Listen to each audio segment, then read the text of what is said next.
শাহরু রমাদান আল্লাযী উনজিলা ফীহিল কুরআন হুদাল লিন-নাস ওয়া বায়্যিনাতিন মিনাল হুদা ওয়াল ফুরকান। আল্লাহ তাআলা এই রমজানুল মুবারকে আমাদের জন্য পবিত্র কালামুল্লাহ শরীফ নাজিল করেছেন। সুতরাং রমজানের পবিত্রতা রক্ষার্থে আমরা যদি পবিত্র কালামুল্লাহ শরীফ কিছু কিছু অংশ হলেও তেলাওয়াত করতে পারি, অন্তত পক্ষে একটা খতম হোক, দুইটা খতম হোক, যদি আমরা তেলাওয়াত করতে পারি, আমাদের জন্য অনেক বড় কল্যাণকর, অনেক বড় নিয়ামতের একটা বিষয় হয়ে দাঁড়াবে। ঠিক এমনইভাবে আমরা যেহেতু পবিত্র মাহে রমজানুল মুবারকে রোজা যেহেতু রাখতেই হয়, সেই হিসেবে আমাদের জন্য সাহরি, ইফতার, তারাবি এই সমস্ত কিছু হচ্ছে সুন্নাত।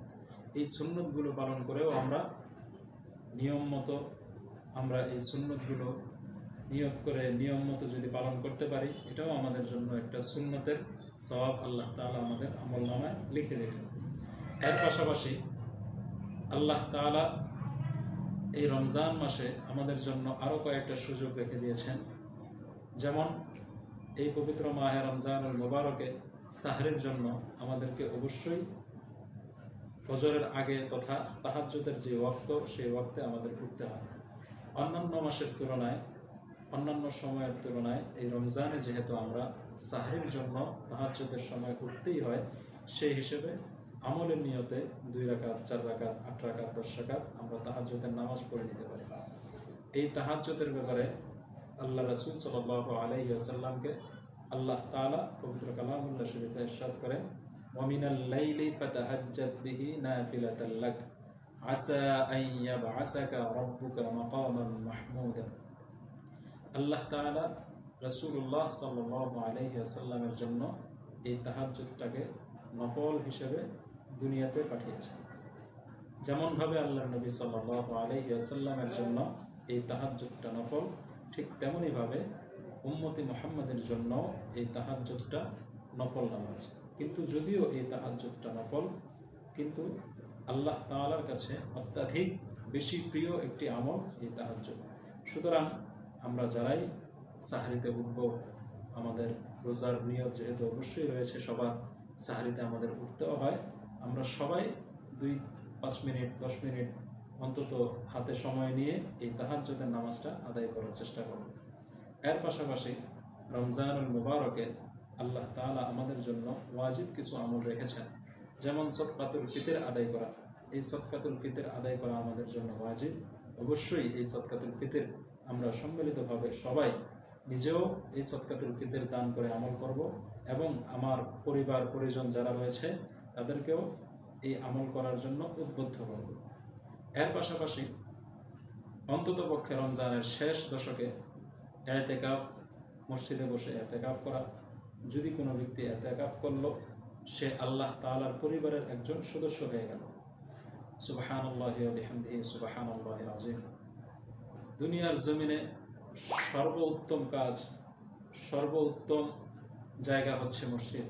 আমি যদি আমার সময়টা মসজিদে কাটাতে পারি, আল্লাহ তাআলার পরিবারের সদস্য হয়ে যদি আমি আমার অন্তত 10টা দিন সময় কাটাতে পারি, আমার জন্য অনেক বড় একটা নিয়ামতের বিষয় হয়ে দাঁড়াবে এটা। এই জন্য আমাদের যাদের সুযোগ রয়েছে, আমাদের যাদের সামর্থ্য রয়েছে, সময় রয়েছে, আমরা অবশ্যই রমজানের শেষ দশকে এতেকাফের নিয়তে মসজিদে বসে যাব ইনশাআল্লাহ। আরও রয়েছে, যেমন যাদের সামর্থ্য রয়েছে, অবশ্যই রমজানুল মুবারকে সম্ভব হলে বাইতুল্লাহ জিয়ারতের উদ্দেশ্যে গমন করা, আল্লাহর নবী সাল্লাল্লাহু আলাইহি ওয়াসাল্লামের রওজায় জিয়ারতের উদ্দেশ্যে গমন করা। যদি এটা করা যায়, রমজানে একটা উমরা করা কেমন যেন আল্লাহ রাসূল সাল্লাল্লাহু আলাইহি ওয়াসাল্লামের সাথে উমরা করার সওয়াব আল্লাহ তাআলা তার আমলনামায় লিখে দেবেন।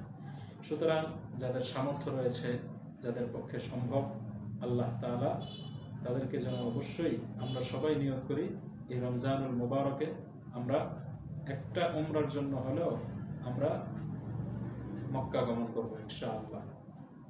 এর পাশাপাশি আল্লাহ তাআলা যাদেরকে সামর্থ্য দিয়েছেন যাকাত প্রদান করা, নেসাব পরিমাণ মালের মালিক আল্লাহ তাআলা যাদেরকে বানিয়েছেন, অবশ্যই তাদের উপরে যাকাত দেওয়া ফরজ, যাকাত আদায় করা ফরজ।